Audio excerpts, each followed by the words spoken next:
Hi, it's Kara the Home Learner, and here is my bullet journal. I'm showing you today how to start planning.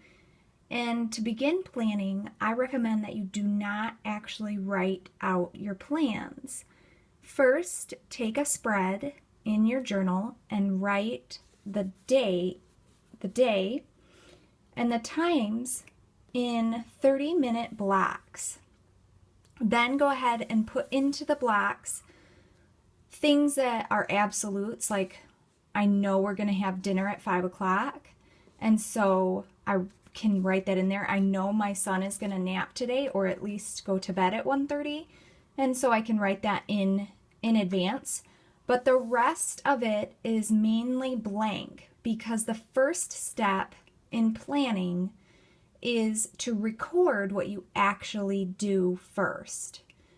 So I'm going to record today what we actually do, because sometimes the schedule just gets off and the plans that we're working for a while don't seem to be holding fast any longer. And so to adjust our plans, I go through this routine regularly where I simply record what we do and then adjust how I plan moving forward.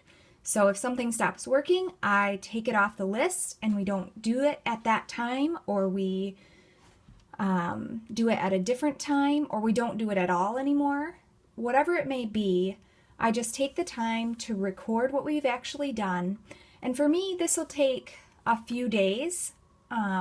Maybe I'll get a good handle on what our plans need to be just from doing today's blocks and writing in what we actually do.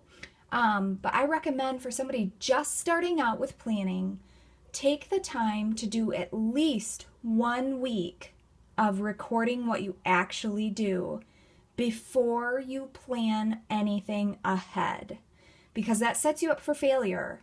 If you try and assume that 9 o'clock is a great time to start your homeschool lessons, or 10 o'clock, or whatever it may be, but you're constantly fighting your kids' natural routine or their snack schedule or their natural highs and lows, you want to pick a time in your day where you can get everybody's attention and everyone's activity level is at the same peak in order to choose that time to require their attention.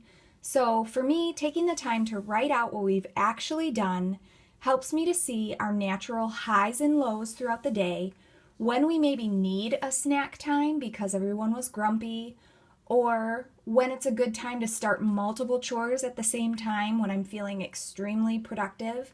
That's the time to load the dishwasher, start a load of laundry, prep the dinner for that night, instead of waiting until, I plan to start dinner at 4 o'clock. Well, I felt like planning dinner at 3 or starting dinner. So start by recording what you actually do, and then you'll start to see the patterns in your own behavior, and then you can plan for those patterns for greater productivity and greater success.